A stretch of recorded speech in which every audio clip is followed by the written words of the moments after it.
Hello everyone, लाई हूँ एक interesting drama आप सबके लिए जिसकी कहानी आप सबको बहुत पसंद आने वाली है। चैनल पर न्यू बने हैं तो चैनल को सब्सक्राइब कर दें ताकि रोमांटिक टाइप की स्टोरीज आपको मेरे चैनल पर मिलती रहें। बिना देरी के कहानी की तरफ हम बढ़ते हैं। कहानी की शुरुआत में हमारे मेन लीड हीरो मिस्टर फू को दिखाया जाता है कि जो कि बहुत बड़े बिजनेसमैन होते हैं। उनका असिस्टेंट उनसे डिस्कस कर रहा होता है कि आपकी राइवल कंपनी जो कि शू फैमिली है, क्या आप उनके साथ मुकाबला करने के लिए वापस आए हैं और आप मीडिया में क्या जवाब देंगे। तो मिस्टर फू कहने लगते हैं कि मुझे अपनी राइवल कंपनी की बिल्कुल भी परवाह नहीं है। हाँ, एक लड़की की खास चीज मेरे पास है, मैं उसको लौटाने के लिए आया हूँ। वहाँ हमारी मेन लीड हीरो वान को दिखाया जाता है जो कि ऑर्फनेज से आई होती है और अपनी ग्रैंड माँ से बहुत ज्यादा प्यार करती होती है, जो कि इसकी रियल ग्रैंड माँ नहीं होती। वो उस पर बहुत ज्यादा ध्यान रखती होती है, तभी वो भी अपनी ग्रैंड माँ का ट्रीटमेंट हॉस्पिटल में करा रही होती है। तो ग्रैंड माँ उसको कहने लगती है कि तुम बिल्स नहीं पे कर पाओगी, हमें हॉस्पिटल छोड़ देना चाहिए। वो उनको उम्मीद दिलाती कि नहीं, मैं ये बिल्स पे जरूर कर लूंगी। कि अचानक उनका बॉस जिसका नाम मिस्टर शू है उसकी कॉल आती है। उसे प्रोटेक्शन मंगवाते हैं और उनके साथ एक लड़की होती है। वो साफ कहती है कि बहुत टाइम हो चुका है और मैं ग्रैंड माँ की केयर कर रही हूँ, मेरा ये ड्यूटी का टाइम नहीं है। तो लड़की कहने लगती है लगता है कि ये नहीं लेकर आएगी। तो मिस्टर शू उसको सुनाने लगते हैं कि तुम लगता है भूल गई हो कि हमने तुम पर कितना एहसान किया है, तुम्हें जरूर लेकर आना होगा वरना मैं तुम्हारी ग्रैंड माँ का ट्रीटमेंट रोक दूंगा। वो डर जाती है क्योंकि वो ग्रैंड माँ से प्यार करती होती है और कहती है मुझे जरूरी काम है। ग्रैंड माँ कहती बाहर बहुत ज्यादा ठंड हो रही है, तुम कैसे जाओगी। तो वो कहती काम तो करना है। वो जल्दी से जाकर प्रोटेक्शन लेती है। पीछे से लोग गॉसिप्स कर रहे होते, दिखने में मासूम लगती है और इसके काम देखो। वो जल्दी जल्दी सोच के जाती है कि अगर लेट हो गया मिस्टर शू उसको छोड़ेंगे नहीं, कि कार इसको हिट करती है, ये गिर जाती है और प्रोटेक्शन भी गिरता है। कार से मिस्टर फू निकलते हैं और वो उसको जैसे देखते हैं इनका इंट्रैक्शन होता है और बॉक्स उठाकर कहते हैं क्या ये तुम्हारा है। वो खामोश होती है। फिर उसको कहने लगते तुमने मुझे पहचाना नहीं। वो कहती है मैं कैसे ना पहचानूं, आप स्कूल में पढ़ते थे और ग्रेजुएशन में आपने अपने फैमिली बिजनेस को संभाल लिया, फिर अब्रॉड जाकर वापस आए और आप बहुत बड़े बिजनेसमैन बन गए हो। उसको कहते तुम्हें मेरे बारे में जानकारी तो बहुत है, लेकिन दिखने में तुम भी बहुत केपेबल और लविंग नजर आती हो और बहुत ही प्यारी। वो कहती है कि मैं फिलहाल मिस्टर शू की सेक्रेटरी हूँ और मैं उनकी एक लिहाज से नैनी भी हूँ। तो फिर वो उसको कहते हैं कि ये मैं बॉक्स रख सकता हूँ। वो कहती है कि अगर आपको इसकी नीड आप रख सकते हो। वो उसको अपना कोट दे देते हैं और पहनाकर कहते हैं बहुत ठंड हो रही है और उसकी केयर करते हैं। तभी फिर कहते हैं कि चलो मैं तुम्हें ड्रॉप कर दूंगा। वो कहती है कि नहीं, मैं खुद चली जाऊंगी, लेकिन वो कहते हैं ठंड बहुत हो रही है, कार में बैठो। वो जाके कार में बैठती है। वो उसको कहते हैं कि कहाँ जाना है। वो होटल बता देती है। वो कहते हैं कि तुम तो मिस्टर शू की सेक्रेटरी हो, इट मीन्स कि ये प्रोटेक्शन तुम उनके लिए लेकर जा रही हो। इतनी ठंड में वो तुम्हें ये काम करवा रहा है, तुम तो बहुत ही ज्यादा केपेबल हो। वो उसको अपना कार्ड देकर कहते हैं किसी चीज की जरूरत हो तो तुम मुझे याद कर सकती हो। जैसे ही होटल ये पहुंच जाते हैं तो वो तरने लगती है और थैंक्स करके कहती है कि मैं आपका कोट वापस कर दूंगी। तो वो उसको कहते फिलहाल रखो, बहुत ठंड है। तो वो कहती है ठीक है, फिर मैं ये धोकर आपको वापस कर दूंगी। तभी वो कहते मैंने भी अंदर जाना है। वो हैरान होती है आपने भी जाना है। उसको कहती है कि हाँ, मैं भी एक रूम फाइंड कर रहा हूँ। वो जैसी जाने लगती है तो कहते हैं कि तुम्हें कुछ ज्यादा ही जल्दी है। तभी वो कहती है कि आपको अपनी गर्लफ्रेंड को इतना वेट नहीं करवाना चाहिए, अगर कोई और काम नहीं है तो मैं जा रही हूँ। वो जल्दी जाती है। मिस्टर फू अपने खास बंदे को कहते हैं कि मालूम करो मिस्टर शू किस रूम में है। जैसे ही वो जाती है सामने मिस्टर शू की गर्लफ्रेंड होती है और उसको बातें सुनाने लगती है इतना तुम लेट क्यों आई हो। उसको कहती है थोड़ा लेट हो गया था, सॉरी। जैसे ही वो प्रोटेक्शन रखकर जाने लगती है तो मिस्टर शू से क्वेश्चनिंग करने लगते हैं, तो तुमने लेट कर दिया और अब तुम कहाँ जा रही हो, क्या तुम्हें मुझे इस तरह किसी और के साथ देखते हुए जलन फील नहीं हो रही। वो कहती है कि नहीं। वो इग्नोर करके जाने लगती है तो उनकी गर्लफ्रेंड कहती है ये कैसी लड़की है, इसको दफा करो। तभी वो कहते हैं रुक जाओ, क्या तुम ये खेल तमाशा नहीं देखोगी, तुमने मजे नहीं लेना। तो वो कहती मेरा बॉस और एम्प्लॉय का रिलेशनशिप है, मुझे इन चीजों में नहीं पड़ना है। वो इग्नोर करके जाने लगती है। तो वो लड़की कहती है कि तुम इस पर इतना क्यों ध्यान दे रहे हो। तो वो उसको कहता है मैं इसको बहुत ज्यादा नफरत करता हूँ, मेरी मॉम इसको ढूंढ कर मेरे लिए नैनी लाई है, मैं इसे बहुत ज्यादा हेट करता हूँ। वो मन में सोचने लगती है कि हमने इनकी फैमिली का 5 मिलियन देना है, मैं जैसे ही पैसे दे दूंगी मैं तो इसको छोड़कर चली जाऊंगी। तो जाती है। मिस्टर फू पीछे से कहते हैं कि इतना जल्दी तुम जा रही हो मिस्टर वान। तो वो कहती है आप यहाँ पर। वो उसको कहते कि हाँ। तभी फिर वो उसको कहते हैं कि फिलहाल मेरी कोई गर्लफ्रेंड नहीं है, मैं वापस आ चुका हूँ, तो मुझे लड़की की नीड है। तभी वो कहती है कि अगर आपको किसी लड़की की नीड है तो मैं आपके लिए ढूंढ के ला सकती हूँ। तभी वो कहते हैं कि दिखने में तुम अच्छी लगती हो, तुम ये नीड पूरी कर सकती हो। वो कहती है कि आपने मुझे गलत समझा है, मैं ऐसी लड़की नहीं हूँ, लेकिन मैं आपके लिए कोई फाइंड कर दूंगी। वो उसको कहते हैं मैं मजाक कर रहा था। तभी फिर वो जाने लगती है और कहते हैं कि तुम्हें किसी चीज़ की ज़रूरत हो मुझे ज़रूर बताना। तो वो ओके करके चली जाती है। सीन शिफ्ट होता है, वान अपनी ड्यूटी पर होती है। उसको एक लेडी आकर कहने लगती है कि मिस्टर शू अपनी गर्लफ्रेंड के साथ बिजी हैं और मीटिंग स्टार्ट होने वाली, हमें डर लग रहा है, हम उनको कैसे जाकर कहें। तो वो कहती मैं जाकर कह दूंगी। वो जैसी वहां पर जाती है, मिस्टर शू उसको बातें सुनाने लगते हैं कि तुम्हें पता है ना, जब भी मैं किसी लड़की के साथ होता तुम जानबूझ कर आती हो, क्या तुम जेलस होती हो। तो उसको कहती है कि मैं मीटिंग के बारे में बताने आई थी। तो वो उसको फिर से बातें सुनाने लग रहे होते हैं। उनकी गर्लफ्रेंड लीजा उसको कहने लगती है, तुम इस लड़की पे इतने ज्यादा ध्यान क्यों देते हो, तुम आखिर इसको निकाल क्यों नहीं देते, मैं तुम्हारी सेक्रेटरी बनने के लिए तैयार हूँ। वो उसको कहने लगती है कि नहीं, मेरी मॉम ने इसको मेरे लिए नैनी रखा है, वैसे भी ये अपनी उस ओल्ड सी ग्रैंड माँ के लिए काम कर रही है, तो मुझे रखना तो होगा। वो ग्रैंड माँ का नाम सुनती है, वो नाराज होने लगती है मिस्टर शू से और कहने लगते हैं कि आपको माफी मांगना होगी, आपने मेरी ग्रैंड माँ के बारे में ऐसा क्यों कहा। मिस्टर शू गुस्सा होने लगते हैं कि तुम लगता है अपनी औकात भूल गई हो, तुम्हारी फैमिली ने मुझे 5 मिलियन पे करनी है और हमने एक तो तुम्हें रखा हुआ है और तुम इस तरह से मुझे कह रही हो कि मैं तुम्हें सॉरी करूं। तुम्हें मुझे सॉरी करना होगा वरना मैं तुम्हें यहाँ से निकाल सकता हूँ। लीजा हैप्पी होने लगती है कि वाकई तुम मुझे रखोगे। वो उसको कहते हैं कि जब तक ये सॉरी नहीं करेगी मैं इसको नहीं निकालूंगा। तो दिखाते हैं वो गुस्सा हो जाती है। वो वहां पर ही कहती है कि ठीक है, मैं यहाँ से जा रही हूँ और मैं आप लोगों की 5 मिलियन जरूर दे दूंगी। मिस्टर शू गुस्सा होने लगते हैं कि ये लड़की मेरे साथ ऐसे कैसे कर सकती है। वो जाने लगती है, बाकी जितनी कॉलीग्स होती है वो सैड हो जाती है क्योंकि वान बहुत अच्छी नेचर की होती है और वो डर रही होती है कि अब मिस्टर शू से इनको कौन बचाएगा और आप कहाँ जा रही हो। तो उनको तसल्ली देती है कि मैं जहाँ पे भी जाऊंगी मैं सेफ रहूंगी। तो अचानक से उनको हॉस्पिटल से कॉल आती है कि ग्रैंड माँ की तबीयत खराब है। वो जैसे ही हॉस्पिटल जाती है तो डॉक्टर बता देते हैं कि इनकी सर्जरी के लिए बहुत ज़्यादा पैसों की ज़रूरत है, वरना हमें इनको हॉस्पिटल से डिस्चार्ज करना होगा। जिसे सुनकर ये परेशान होने लगती है। तो दिखाते हैं कि ग्रैंड माँ की बहू और इनकी पोती हॉस्पिटल आती है और आकर हंगामा करने लगती हैं क्योंकि वो वान से कमाई कर रहे होते हैं और उसको बातें सुनाने लगते हैं कि अगर तुम ग्रैंड माँ को इतना चाहती हो तो उनके लिए पैसे तुम क्यों नहीं इकट्ठे करी। तो ग्रैंड माँ उसको कहने लगती है कि मैं तुम्हारी रियल ग्रैंड माँ नहीं हूँ और तुम्हें इतनी ज़्यादा मेरी चिंता करने की ज़रूरत नहीं है, मेरा ट्रीटमेंट होता रहेगा। तो वान उसको कहने लगती है कि जी नहीं, मुझे शू फैमिली ने अडॉप्ट किया था ऑर्फनेज से और वैसे भी मैं उनके घर में नैनी का काम कर रही हूँ। जब से आपने मुझे एक राइस की प्लेट दी थी तब से मैं आपको ग्रैंड माँ अपनी रियल समझ रही हूँ, तो आपको ये सब कुछ सोचने की ज़रूरत नहीं, मैं आपका ट्रीटमेंट करवाती रहूँगी। वहाँ पर उसको मिस्टर फू का ख्याल आता है और वो सोच लेती है कि वो उनके साथ नाइट स्पेंड करके पैसे ज़रूर लाएगी और ग्रैंड माँ का ट्रीटमेंट करवाएगी। आखिरकार वो मिस्टर फू के पास पहुंच जाती है। मिस्टर फू कहते हैं तुम यहाँ क्या करने आई हो। तो उसको कहती है कि आपके ड्रेस वापस करने आई थी। वो उसको देख नहीं रही होती, मन में सोचने लगती है लगता है ये मुझे देख नहीं रहा, इसको मुझ में इंटरेस्ट नहीं, मैं इसको कैसे सीड्यूस करूंगी। तो वो अपना कोट उतार देती है। तो मिस्टर फू उसको देखकर मुस्कुराते और कहने लगते हैं कि तुमने मिस्टर शू की जॉब छोड़ दी है इसलिए तुम यहाँ आई हो। तो उसको कहती है आपने बिल्कुल ठीक सुना है कि मैंने उनकी जॉब छोड़ दी है, लेकिन अगर आपको इंटरेस्ट नहीं मैं जा सकती हूँ।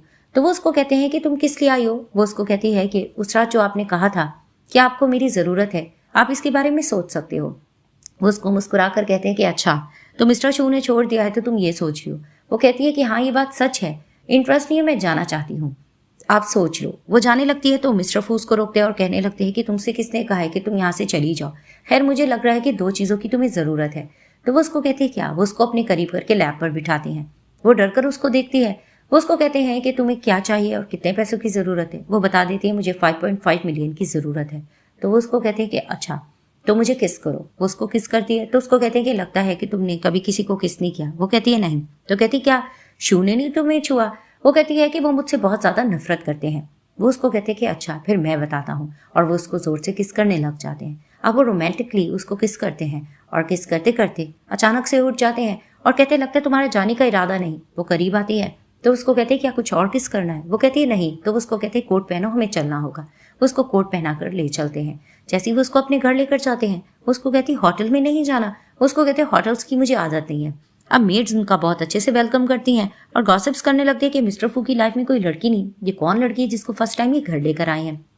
जैसे ही वो उसको रूम में लेके जाते हैं वो थोड़ा नर्वस होते हैं। उसको कहते हैं तुम्हें भूख नहीं लग रही। उसको कहते हैं नहीं मुझे भूख नहीं लग रही, डोर पर कोई है मैं देखती हूँ। वो जैसे डोर ओपन करती है मेड आती है उनके लिए कुछ खाने पीने के लिए लेकर आती है। वो उसको कहते हैं कि तुम कुछ खा लो। वो नर्वस होती है और कहती है कि मुझे वॉशरूम जाना है और सोचने लगती है कि मैं एडल्ट हूँ, मैं इतना ज़्यादा नर्वस क्यों हो रही हूँ।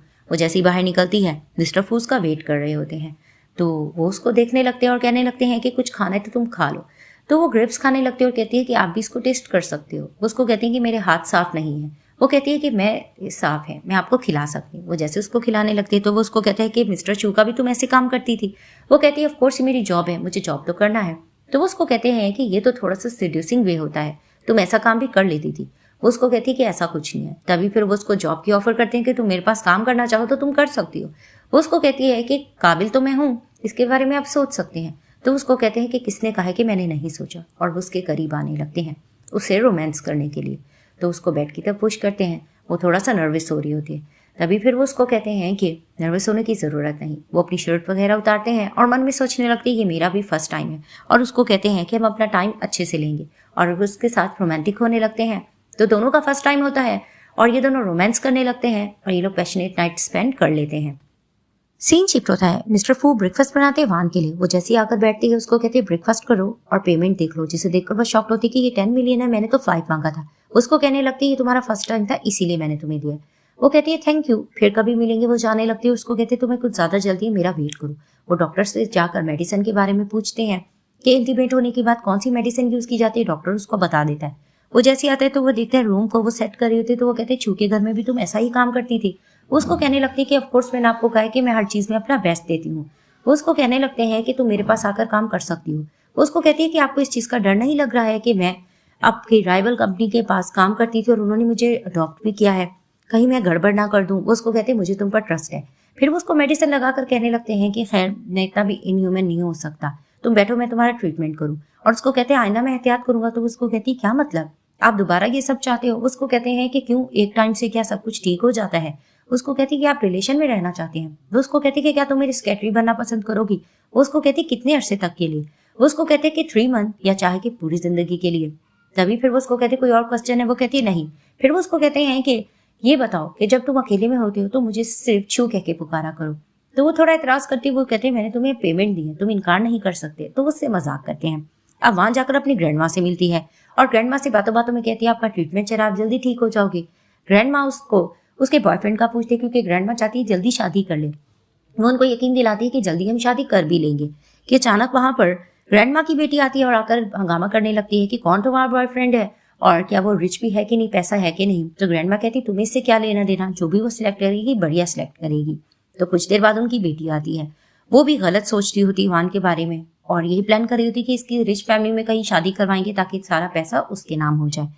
अब मिस्टर शू की सेक्रेटरी उनके साथ रोमांस करना चाहती कि तुम मुझ पर इतना ध्यान क्यों नहीं देते। वहां ये अलार्म बजता है तो उसको वान की याद आती है कि अलार्म उसी ने सेट किया था और वो फेंक देते और उस पर गुस्सा होने लग रहे होते हैं। बाहर वो जैसे निकलते बाहर लड़के गॉसिप्स करी होती कि सुना है कि वान मिस्टर शू को छोड़कर मिस्टर फू के पास काम करी और वो भी बहुत ज्यादा गुड लुकिंग है। तो मिस्टर शू को गुस्सा आता है। वो लड़के को डांटते अपने काम पर फोकस करो और सोचने लगते हैं कि वाकई वान वहां पर चली गई है। अब मिस्टर शू की मॉम ने वान को मिलने के लिए बुलाया होता है और उसको बातें सुना रही होती है कि तुम बिना इजाजत के हमें छोड़कर कैसे चली गई। तो वो उसको कहती है आखिरकार मैं इंसानों में कुछ चीजें भूल जाती हूँ। वहां पर ही छू आता है और कहता है मॉम आप इसका इतना ध्यान क्यों दे रही हो, इसको हमने निकाल तो दिया था, वैसे भी क्या आप मेरी इससे शादी कराना चाहती हो।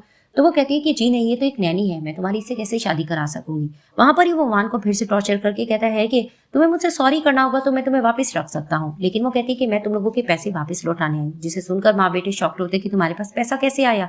तो वो टेबल पर पैसे रख कर जाने लगती है कि ये रख लो और पीछे से वो लोग हंगामा करने लगते कि इतनी जुर्रत, इसके पास ये पैसे कैसे आए, ये खुद ही एक बार फिर से सॉरी करने आएगी। वो जा रही होती तो मिस्टर फू गुजरते और कहते कार में बैठो। वो जैसी बैठती है तो उससे पूछते तुम वापस आ गई। वो कहती है हाँ। तो कहते चलो तुम्हें घर ड्रॉप कर देता हूँ।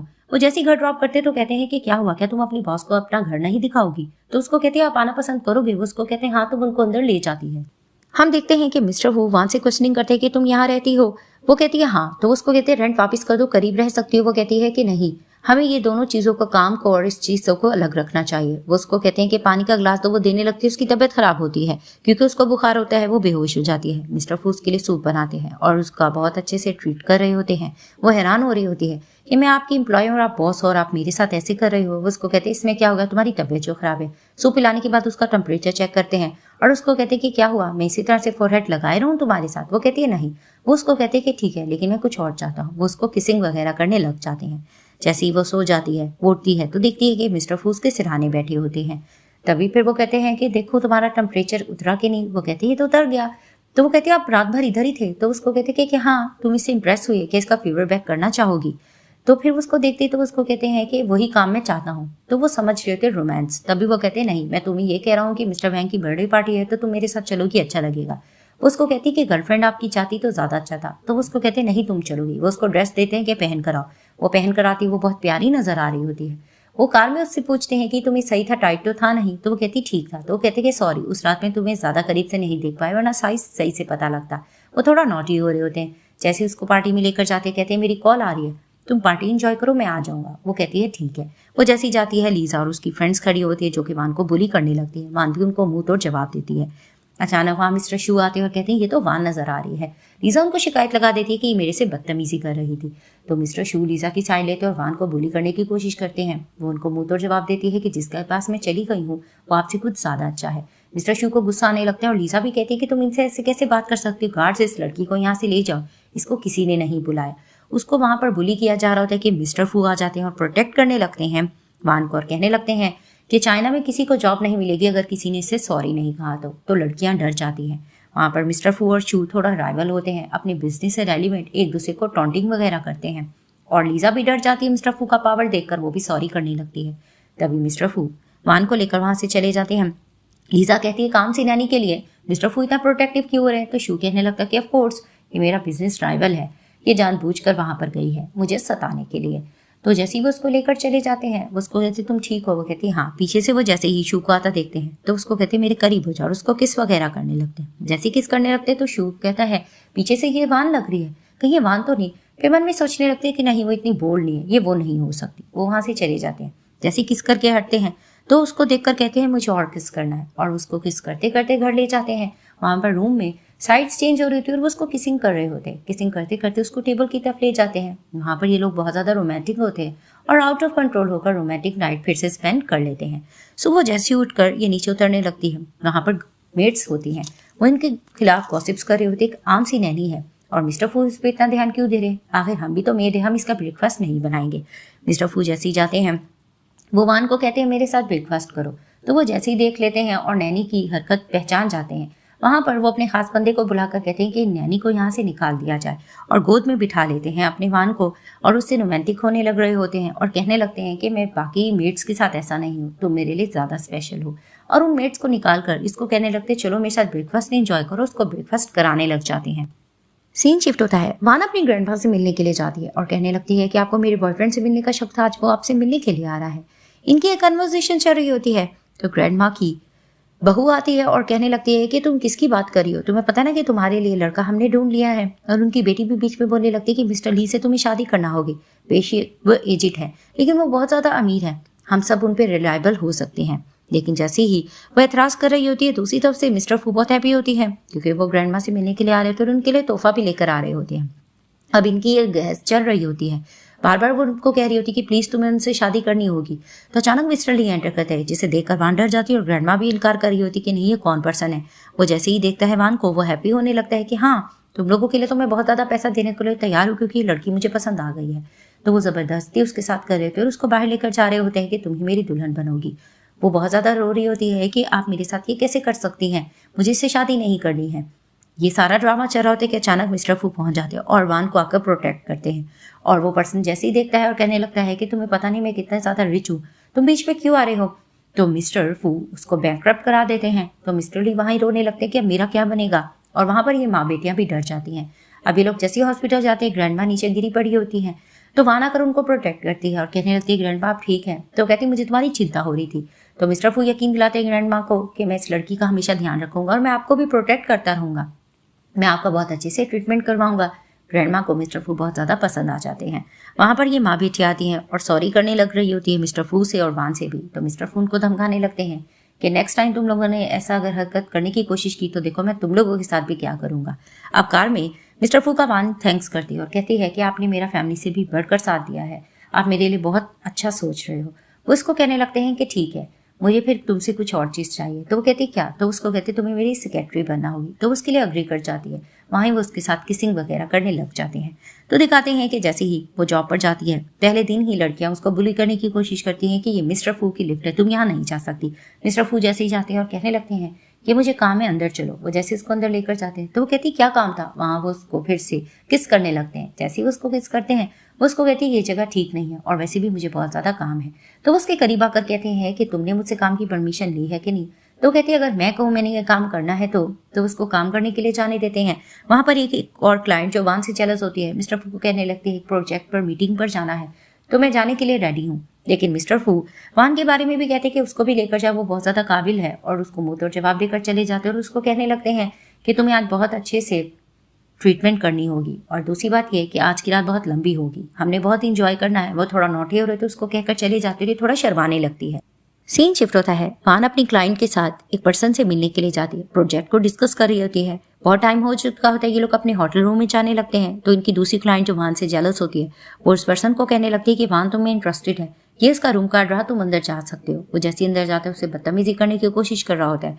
दूसरी क्लाइंट जानबूझकर इनकी वीडियो बना रही होती है और मिस्टर फू को सेंड कर देती है कि जिस पर तुम ट्रस्ट करते हो, देखो वो क्या कर रही है। मिस्टर फू जैसी वीडियो देखते वो समझ जाते हैं कि वान के साथ कुछ गलत हो रहा है। वो प्रोटेक्ट करने के लिए वापस पहुंचते हैं। वो पर्सन बदतमीजी करने लगी रहा होता है कि मिस्टर फू पहुंच जाते हैं और प्रोटेक्ट करते हैं वान को। वान बहुत ज़्यादा डर चुकी होती है। तभी फिर वो उस पर्सन को खूब मारते हैं और उनका असिस्टेंट पीछे से वही दूसरी क्लाइंट को लेकर आते हैं कि इसकी वजह से सब कुछ हुआ, इसने रूम की कीज दी थी। तो मिस्टर फू उसको धमकाने लगते हैं। वो सॉरी भी करते हैं लेकिन वो उसको साफ कहते हैं अब तुम्हारी जॉब चली गई। अब वान परेशान होती है, प्रोजेक्ट हमारे हाथ से निकल गया, हम क्या करें।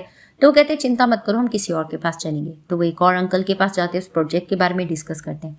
तो वो अंकल मिस्टर फू को कहते हैं तुम्हें मेरी बेटी से शादी करनी होगी, यही प्रोजेक्ट तब तुम्हें मिलेगा। लेकिन वो इनकार कर देते हैं कि नहीं, मेरे दिल में कोई है। और वो वहाँ से चले जाते हैं। सामने से शू आते हैं और कहने लगता है कि वान तुम मेरे पास आ सकते हो, तुम्हें प्रोजेक्ट मिल जाएगा। लेकिन वो इनकार करती है और बातें सुनाती है और निकल जाती है वहाँ से। जैसे ही लोग जा रहे होते हैं, वान देखती है कि एक लेडी गुजर रही होती है। वो एक बच्चे को जानबूझकर एप्पल देने की कोशिश करती है। उसको दाल में कुछ काला लगता है और वो आकर देख लेती है कि एप्पल में कुछ पॉइजन मिला हुआ है। ये लोग इस चीज़ को लेकर बहस कर रहे होते हैं कि अचानक से वही अंकल पहुंच जाते हैं। उन्हीं का ये ग्रैंडसन होता है, जिसे देखकर वान शिकायत लगा देती है कि ये पॉइजन वाला एप्पल आपके ग्रैंडसन को देना चाह रही थी। अंकल बहुत ज़्यादा वान से इंप्रेस होते हैं और कहती है ये प्रोजेक्ट तुम्हीं को मैं अब दूंगा। जिसे सुनकर ये हैप्पी होते हैं। शू आकर बहकाने लगता है अंकल को, लेकिन अंकल उसकी नहीं सुनते। बाद में वो वान को बातें सुनाने लग रहा होता है। तो मिस्टर फू कहने लगते हैं कि शू तुमने एक बहुत ही अच्छी क्लाइंट को मेरे पास भेज दिया है, ये तो बहुत ज़्यादा काबिल है, थैंक गॉड ये मेरे पास आ गई, मेरे काम बहुत ज़्यादा अच्छे हो गए हैं। तो जिसे देखकर बहुत ज़्यादा जलन होने लग रही होती है शू को। मिस्टर फू बहुत ज़्यादा तारीफ करते हैं वान की और कहने लगते हैं कि आज की रात बहुत खास होगी, तो इंतज़ार करना। वो फिर से शर्माने लगती है। अब दिखाते हैं कि वान बैठकर कॉफ़ी इंजॉय कर रही होती है। लीजा वहाँ से गुजरती है और बातों बातों में इसको कहने लगती है कि हम फ्रेंड्स का रियूनियन है, तुम वहाँ पर आओगी तो अच्छा लगेगा। लेकिन वो इनकार कर देती है, लेकिन वो जानकर कहती है सब लोग होंगे तो अच्छा लगेगा। घर जाकर वो शू को भी बताती है और कहने लगती है कि वान भी उस रियूनियन में आएगी। जिसे सुनकर वो हैरान होता है। वो कहती है कि हाँ, वान में इंटरेस्टेड लग रही थी और मन में शू समझने लगता है कि लगता है वान उसके पास वापस आना चाह रही है।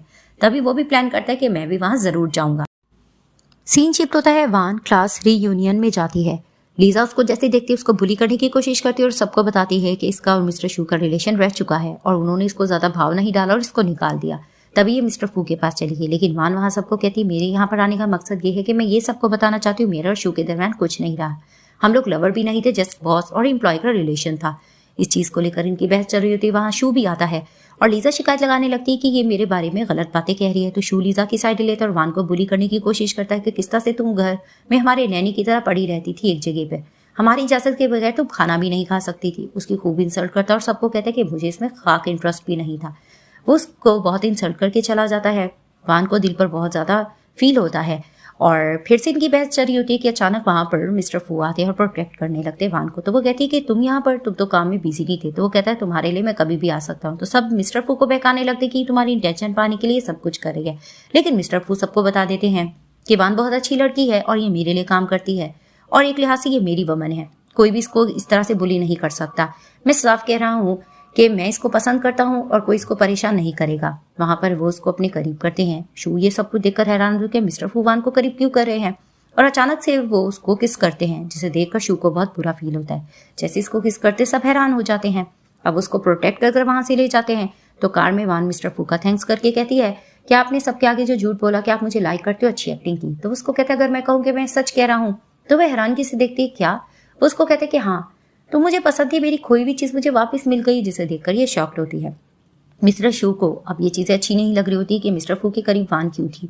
वो बहुत ज़्यादा साइके हो रहे होते हैं और उनको गुस्सा भी आने लग रहा होता है। लीजा उनके पास आती है क्योंकि वो उसको पसंद करती होती है, लेकिन वो लीजा को भी रिजेक्ट कर देते हैं और उसको कहते हैं मुझे तुम में इंटरेस्ट नहीं, तुम यहाँ से चली जाओ। वो कहती भी मैं तुम्हारी गर्लफ्रेंड, तुम ऐसा क्यों करे, लेकिन वो उसको भेज देते हैं। अब वो बहुत ज़्यादा साइको हो रहे होते हैं और बहुत ज़्यादा पी भी रहे होते हैं। उसको कुछ भी अच्छा नहीं लग रहा होता और वो प्लान करते कि वो उससे मिलने के लिए चले जाएगा। वो जैसे ही मिलने के लिए जाता है उसके अपार्टमेंट का पता वगैरह करता है, लेकिन कोई भी उसको अंदर नहीं आने देता। वो नाकाम होकर आ जाता है और ड्रिंक कर रहा होता है। लीजा फिर उसके पास जाती है और उसको कहती है मैं तुम्हें घर ले जाऊँ, लेकिन वो उसको कहते हैं कि नहीं, तुम यहाँ क्या करियो, मुझे तुम्हें इंटरेस्ट नहीं है। वो उसको भेज देते हैं। अब वो वान के बारे में सोचा जा रहा होता है। उसे रिजेक्शन बर्दाश्त नहीं हो रही होती कि उसने उसको क्यों रिजेक्ट किया। उसको अपने आप पे गुस्सा भी आ रहा होता है। उसको अचानक याद आता है कि वान ने इसको एक गिफ्ट दिया होता है, जिसे देखकर फ्लैशबैक में दिखाया जाता है कि जब ये लोग स्कूल लाइफ में होते हैं वान को शू पे क्रश होता है। तो वो उसको एक गिफ्ट ला कर देती है, जिसे देखकर वो उसकी बहुत इंसल्ट करते हैं कि तुम होती कौन है मुझे गिफ्ट देने वाली, और उसकी बहुत ज़्यादा इंसल्ट करके उसको वापस भेज देते हैं। तभी वो मन बना लेता है कि वान को वो इम्प्रेस करने के लिए वापस अपनी लाइफ में लाएगा। अब वो अपना काम कर रही होती है, ये इसकी बिल्डिंग के नीचे नीचे स्पीकर पर जोर जोर से बुलाते हैं वान को। तो वो हैरान होने लगती है। वो जैसी जाती है वो उसको फूलों का बुके देता है और उसको कहता है कि तुम मेरी लाइफ में वापस आ सकती हो, लेकिन वो उसको रिजेक्ट कर रही होती है। वो उसको उसका गिफ्ट भी दिखाता है और ऊपर से मिस्टर फू ये सब देख रहे होते हैं, लेकिन वो उसके गिफ्ट को भी फेंक देती है और साफ कहती है कि मुझे अब तुम्हें इंटरेस्ट नहीं रहा, मैं तुम्हें छोड़ के जा चुकी हूँ। उसको अपनी इंसल्ट बर्दाश्त नहीं होती। वान वहां से चली जाती है तो मिस्टर फू उसकी बिल्डिंग में जाते हैं और वो उसको अंदर ले आती है। तभी वो उसको फूलों की बुके देते हैं और कहते हैं तुम्हें पसंद थी ना। वो उनका थैंक्स करती है। तभी फिर वो फूलों की बुके रखकर साइड पर खड़ी होती है। वो उसको पीछे से हक करते हैं। जैसे ही वो हक करते हैं तो कुछ देर बाद उसकी तबीयत खराब होने लगती है। वो उसको कहते क्या हुआ, उसको कहती है कि मेरे पीरियड्स हो रहे हैं। तो उसको बेड की तरफ जाकर बिठाते हैं तो बेडशीट खराब होती है। तो वो सॉरी करती मैं चेंज कर दूंगी। तो उसको कहते नहीं तुम जाकर अपना ड्रेस चेंज करके आओ। वो जैसे ड्रेस चेंज करके बाहर निकलती है तो मिस्टर फू ने बेडशीट चेंज की होती है, जिसे देखकर वो इम्प्रेस होती है कि इतना बड़ा बिजनेसमैन होकर कितना ज़्यादा अपने एम्प्लॉय की ये केयर करता है। तो जैसे ही वो आती है तो वो उसको कहते हैं कि तुम अपनी केयर करो, मैं अभी आता हूँ। वो उसको बिठा देते हैं और बाहर जाकर डॉक्टर से पूछते हैं कि क्या देना चाहिए गर्ल्स को इस कंडीशन में। तो उसको ब्राउन शुगर टी के बारे में बताया जाता है। वो बनाने लग रहे होते हैं, जिसे देखकर ये इम्प्रेस होती है। और फ्लैशबैक में दिखाया जाता है कि जब ये मिस्टर शू के पास काम करती थी तो वो किस तरह से बारिश भी होती थी तो उसको काम के लिए भेज देते थे। तो वो उनको समझाने की भी कोशिश करती थी। वो साफ कहते थे कि तुम्हारी ग्रैंड माँ के मेडिसिन बिल्स रोक दिए जाएंगे। तो वो जैसी बारिश में जाती उसकी तबीयत भी खराब होती है और लेकिन वो उनके लिए काम करती होती है। अब वो आते हैं और इसकी केयर करते हैं और इसको हॉट टॉवल भी देते हैं कि रखोगी तो तुम्हें सुकून फील होगा, और अपने हाथों से उसको सूप वगैरह पिलाते हैं, जिसे देखकर ये बहुत ज़्यादा इम्प्रेस होती है और फिर वहाँ पर ही वो उसकी केयर वगैरह करने लग जाते हैं। सीन शिफ्ट होता है। मिस्टर फू वान को सरप्राइजलिंग एक जगह पे लेकर जाते हैं। वो जैसी जाती है आसमान में सितारे देखकर इंप्रेस होती है और कहती है मुझे नहीं पता था कि यहाँ पर इतनी अच्छी जगह होगी और यहाँ से सिटी कितना अच्छा नजर आ रहा है। उसको कहते हैं यहाँ पर और भी बहुत सी अच्छी जगहें हैं और उसको अपने करीब करके कहते हैं कि अगर तुम हमेशा मेरी जिंदगी में रहो तो तुम्हें मैं बहुत अच्छी जगहें दिखा सकता हूँ। वो मिस्टर फू से इंप्रेस हो जाती है और उनको किस करने लगती है और अपने दिल में उनको जगह आखिरकार दे ही देती है, क्योंकि मिस्टर फू अच्छे ही बहुत होते हैं। सीन शिफ्ट होता है। शू वान को बार बार कॉल किए जा रहा होता है और उसका पीछा नहीं छोड़ रहा होता। तभी वो अपनी काम पर होती है। वो उसको मिलने के लिए चला जाता है और ज़बरदस्ती करने की कोशिश करता है कि तुम मेरी लाइफ में वापस आ जाओ। तो वो उसको कहती मैंने तुम्हें समझा के रखा हुआ है, मैं नहीं वापस आना चाहती। लेकिन वो उसके साथ जोर ज़बरदस्ती कर रहा था कि मिस्टर फू आते और प्रोटेक्ट करते हैं वान को और कहते तुम ठीक हो ना। शू इनकी नस्ली का देखकर फिर से जेलस होता है। इन दोनों की खूब लड़ाई होती है। मिस्टर फू इसकी पिटाई करते तो वान मिस्टर फू को कंट्रोल करती है। तभी फिर वो उसको कहते हैं मुझे किस करो, तो वो उनको किस करने लगती है। ये लोग किस कर रहे होते हैं। शू को ये चीज़ बर्दाश्त नहीं होती। वो गुस्सा हो जाता है कि मैं इनको एक नहीं होने दूंगा। घर जाकर अपनी मॉम को सब कुछ बता देता है कि वान और फू एक हो रहे हैं, मैं इनको एक नहीं देख सकता। तो उसकी मॉम कहती तुम्हें वो लड़की पसंद तो नहीं थी। वो उसको कहता है कि बेशक वो मुझे पसंद नहीं थी, अगर वो मेरी लाइफ में नहीं है तो वो किसी और की लाइफ में नहीं हो सकती। मैं इनको बिल्कुल भी एक होने नहीं दूंगा। और वो गुस्सा होकर वहां से जाने लगता है। सीन शिफ्ट होता है। कंपनी में एक न्यू कैरेक्टर निंग को दिखाया जाता है, जो कि मिस्टर फू की फैमिली फ्रेंड में से होती है। वो मिस्टर फू से मिलने के लिए अंदर जाती है। सेक्रेटरी वान उसको रोकने की कोशिश करती है, लेकिन वो जबरदस्ती अंदर चली जाती है। वान उससे बहस वगैरह कर रही होती है, लेकिन निंग उसको कहने लगती है आम से सेक्रेटरी मुझे कैसे रोक सकती है। फू आकर साइडें लेने लगता है और कहने लगता है कि तुम मेरी सेक्रेटरी से ऐसे बात नहीं कर सकती। निंग उसके करीब होने लगती है, लेकिन वो उसको रोक देता है और कहने लगता है तो मेरी चेयर पर बैठी हुई गंदी हो चुकी है। वो गार्ड्स को कहता है ये चेयर यहाँ से उठाकर फेंको और निंग की इंसल्ट करता है और उसको वहां से भेज देता है। वान सॉरी करने लगती है कि ये ज़बरदस्ती गुस्सा आई थी, आई एम सॉरी। तो वो उसको कहता है कि लेकिन तुम्हें इसकी पनिशमेंट तो मिलेगी, और नोटी होकर कान पे कहते तुम्हें बिस्तर पर जाना होगा। वो उसको बिस्तर पर ले जाता है। रोमांस करने के बाद वो उसको कहता है तुम्हें अच्छा लगा ना। तो वो शर्मा रही होती तो वो कहता है कुछ और करें। तभी वो कहता है मजाक कर रहा हूँ, मैं नहाने जा रहा हूँ। वो शावर लेने जैसे जाता है तो मिस्टर फू की मॉम आती है और आकर क्रेडिट कार्ड फेंकती है वान को और कहती है मेरे बेटे को छोड़ दो। तो वो कहती है आई एम सॉरी आंटी, मैं नहीं छोड़ सकती, मैंने उससे प्रॉमिस किया है। तभी फिर वो उसको आजमाने के लिए कहती है कि नहीं तुम्हें ये पैसे रखने होंगे, मेरे बेटे को छोड़ दो, उसकी लाइफ में ऑलरेडी कोई है। मिस्टर फू आकर कहते हैं कि आप किसकी बात कर रहे हो, मेरी लाइफ में कोई नहीं है। उसकी मॉम उसको डांट कर कहती नहीं तुम्हें इसको छोड़ना होगा। वो इनकार कर रहा होता है और वान के करीब जाकर कहता है कि मेरी लाइफ में ये बहुत इंपॉर्टेंट है, मैं इसे नहीं छोड़ सकता। तो उसकी मॉम समझ जाती है कि इसके लिए वाकई बहुत इंपॉर्टेंट है और कहती है मैं तो नाटक कर रही थी। तुम दोनों वाकई एक दूसरे को पसंद करते हो, मुझे अच्छा लगा। तुम फू की पसंद हो तो तुम मेरी भी पसंद हो। तो मिस्टर फू हैप्पी होने लग रहे होते हैं। तभी वो कहती तुमने इसको प्रपोज क्यों नहीं किया? तो वो उसको कहता है कि हाँ क्यों नहीं। वो उसको रिंग देकर प्रपोज करने लगता है। तो वो कहती कुछ ज्यादा जल्दी नहीं। वो उसको कहता है नहीं जल्दी नहीं, मैं सोच समझ के करो। उसको रिस्क पहना देता है। मिस्टर फू की मॉम को भी वान बहुत पसंद आती है। वो उसको क्रेडिट कार्ड देकर कहती है कि मैं तुम्हारे लिए कुछ गिफ्ट तो नहीं लाई, हाँ तुम ये डोरी के तौर पर इसको रख सकती हो। और वो उसको पेमेंट दे देती है। सीन शिफ्ट होता है। दिखाते हैं कि वान अपनी ग्रैंड मदर को घुमाने के लिए बाहर लेकर आती है और बातों बातों में कहने लगती है कि आपको कुछ बताना है कि मैंने और मिस्टर फू ने शादी कर ली है, जिसे सुनकर ग्रैंड माँ हैप्पी होती है और वो फोटो भी दिखा देती है। और अब ये बातें करते करते वो कहती है कि मेरी मॉम की बस एक नेकलेस था जो मेरे पेरेंट्स ने मुझे दिया था, वो खो गया है। आई विश कि वो मुझे मिल जाए। तो ग्रैंड मदर कहती है कि मिस्टर फू बहुत पावरफुल है, तुम उनसे हेल्प लेने की कोशिश करो, शायद वो ले दे। तो वो कहती है कि क्या पता मुझे कोई और अच्छी चीज़ मिल जाए। तो दूसरी तरफ से दिखाते हैं कि मिस्टर फू की मॉम वान को एक ज्वेलरी शॉप पे लेकर जाती है और कहती है तुमने जो चाहे पसंद करना हो तुम कर लो। वो थोड़ा घबरा रही होती है क्योंकि वो डायमंड की शॉप होती है। वहां पर शू की मॉम आती है और बोली करने की कोशिश करती हैं वान को और कहने लगती है कि आप किस लड़की के लिए चीजें ले रहे हो? ये तो एक गरीब सी लड़की हमारे घर में नैनी का काम करती थी। तभी वो कहती है अच्छा ये नैनी का काम करती थी और गरीब लड़की है, तुम ठीक कह रही हो, इसके लिए तो एक कम रहेगा। वो उसके लिए ज्यादा लेती हैं और कहती हैं कि ये मेरे बेटी की पसंद है, मैं इसके लिए ले रही हूँ। और शू की मॉम को वो सुनाती हैं और शू की मॉम को अच्छा नहीं लगता कि एक आम लड़की के लिए इस पे इतना खर्चा क्यों करिए, वो भी सेम अपने बेटे की तरह होती है। तो मिस्टर फू की मॉम इंप्रेस होती है वहां से और कहने लगती है कि अब से तुम मुझे अपनी मॉम समझना, तुमने लाइफ में बहुत अप्स एंड डाउन्स देखा है, मैं तुम्हारा ध्यान रखती रहूंगी। घर जाकर मिस्टर शू की मॉम को बुरा फील होता है। वो घर जाकर कहने लगती है कि आम सी लड़की के लिए कैसे कर सकती है, और इन्होंने शादी कर ली। जिसे सुनकर वो हैरान होता है क्या ये बात सच है। वहां पर टीना इनको कुछ सर्व करने लगते हैं लेकिन शू की मॉम गुस्सा होती है, वो टी फेंक देती हैं। लेकिन टीना उनको कूल करने की फिर भी कोशिश करती है। अब शू को ये सुनकर बर्दाश्त नहीं होता। वो अपने असिस्टेंट को कहता है कि वाकई मुझे सबूत लाकर देखो, इन्होंने शादी कर दी है। तो वो वेट कर रहा होता है। तो टीना मिस्टर शू को भी कूल करने की कोशिश कर रही होती है, लेकिन जैसे ही वो फोटो देखते हैं कि इन्होंने वाकई शादी कर ली है, वो और ज्यादा गुस्सा होने लग जाते हैं। सीन शिफ्ट होता है। हम देखते हैं कि टीना वान का ड्रेस पहनकर सीड्यूस करने के लिए मिस्टर शू को जाती है। वो पहले समझते हैं कि ये वान आई है, लेकिन वो जैसे देखते हैं टीना है तो उसको धक्का देते हैं कि तुम मेरे करीब मत आया करो। वो जैसे जाने लगती है तो वो उसको रोकते हैं। तो वो समझती है कि इसने अपना मन बना लिया। वो जैसे उसको छूने लगते तो उसको कहते हैं छूने की जरूरत नहीं, तुम्हें मेरे लिए काम करना होगा, मैं तुम्हें उसके लिए पैसे दूंगा। तो वो काम करने के लिए तैयार हो जाती है। वान अपना काम कर रही होती है तो उसको टीना की कॉल आती है कि ग्रैंड मदर की तबीयत खराब है। तो वो तुरंत जैसी भागती सामने से मिस्टर शू होते हैं और उसको कहने लगते हैं कि ग्रैंड मदर की तबीयत बिल्कुल ठीक है, मैंने तुम्हें यहाँ बुलाया है। तो वो उससे लड़ने लगती है तुम यहाँ क्या कर रहे हो? तो वो उसको कहने लगता है कि मैं मानता हूँ मैंने अपनी लाइफ में बहुत गलतियां की है, तुम्हें बहुत टॉर्चर किया है, तुम मेरी लाइफ में वापस आ जाओ, मैं तुम्हें सॉरी करता हूँ। लेकिन वो साफ कहती कि नहीं, तुमने मेरे साथ जो कुछ किया है मैं उसको कभी नहीं भूल सकती। उसको कहता है मैं मान रहा हूँ और उसके साथ फिर से जोर जबरदस्ती भी करने लग रहा होता है, लेकिन वो उसको साफ मना करती कि मैं तुम्हारी लाइफ में वापस नहीं आ सकती। अब वो घुटनों के बल बैठकर भी सॉरी करने की कोशिश करता है। वो इनकार कर रही होती है कि तुमने जो कुछ मेरे साथ किया है तुम्हें लगता है कि मैं आसानी से भूल सकती हूँ। वो फिर से आकर उसको टॉर्चर करने लगता है कि नहीं, तुम मेरी नहीं हो तो तुम किसी और की लाइफ में नहीं जा सकती। कि अचानक वहां पर मिस्टर फू आते हैं, फिर से प्रोटेक्ट करते हैं वान को। वो गिरने लग रही होती है, उसको संभाल लेते हैं और जोर से धक्का देते हैं छू को और उसको कहते हैं तुम ठीक हो ना, जो मैं घर लेकर चलता हूँ। वो उसको लेकर जा रहे होते हैं तो छू को फिर से अपनी इंसल्ट बर्दाश्त नहीं होती। वो जाने लगता है कि सामने से टीना आती है, उसको टॉर्चर करके कहता है कि एक काम तुमसे कहा था वो भी तुमने ठीक से नहीं किया। वो उसको कहने लगती है कि लास्ट चांस दे दो, अब काम बिल्कुल ठीक होगा।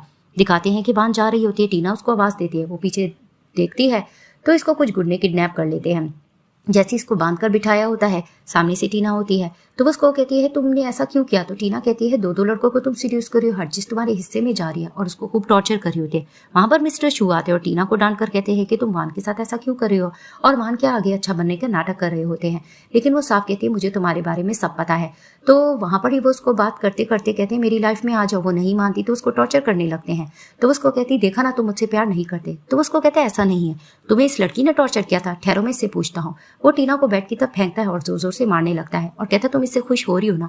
तभी फिर वो कहता है ठहरो, मैंने तुम्हारे लिए एक वाइन तैयार की है, ये तुम पी लो। वो जबरदस्ती देने लग रहा होता है, वो नहीं पीती। तो वो कहता है अच्छा तुम्हें मुझ पे शक हो रहा है, ठहरो पहले मैं टीना को पिलाता हूँ। उसमें इसने ड्रग मिलाया था, वो टीना को पिलाने लगता है। तो टीना थोड़ी हॉट होने लगती है और वो बार बार कहती है छू को मेरे पास आ जाओ, लेकिन वो उसको धक्का दे रहा होता है। अब वो बार बार वान को पिलाने की कोशिश करता है, वो नहीं पी रही होती कि अचानक वहां पर मिस्टर फू पहुंच जाते हैं और प्रोटेक्ट करते हैं वान को, और वो ड्रग देखकर समझ जाते हैं कि वाइन में दी गई है।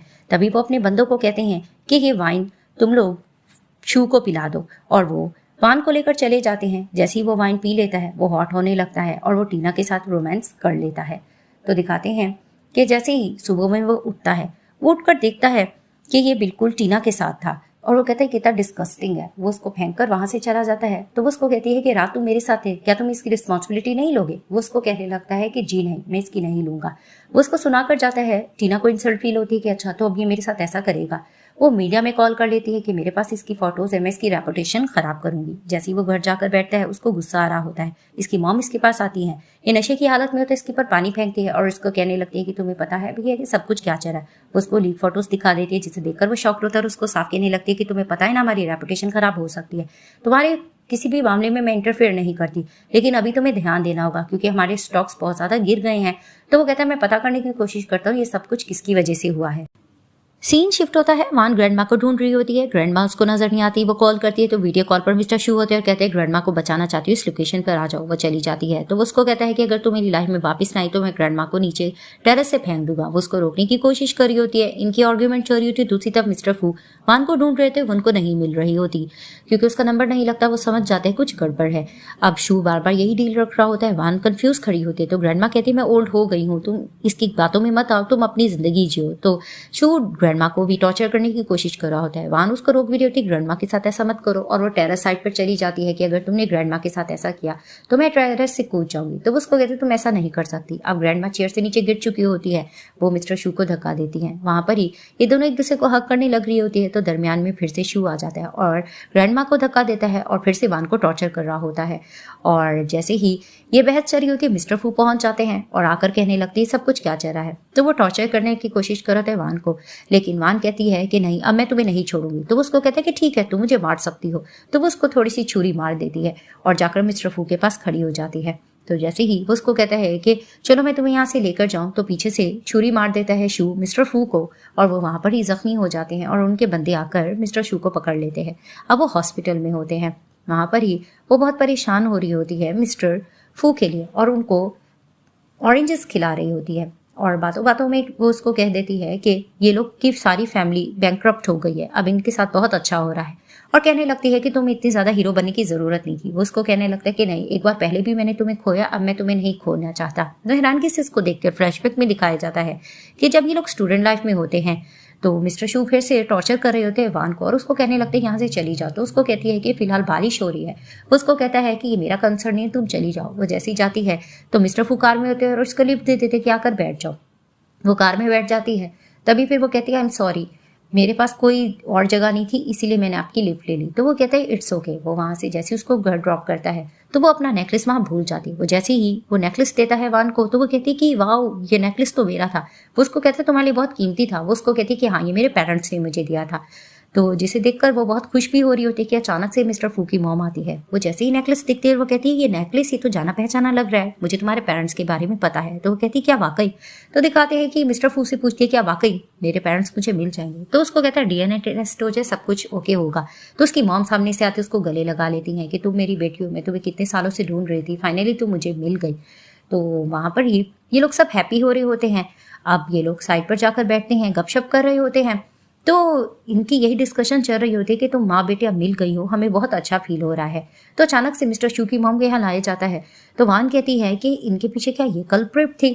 तो बताया जाता है कि मिस्टर शू वान की मॉम की फ्रेंड होती हैं और जेलस होती है। वो इनके हस्बैंड को पसंद करती होती हैं, लेकिन इनके हस्बैंड ने इनको रिजेक्ट कर दिया होता है, जिससे इसको गुस्सा आता है।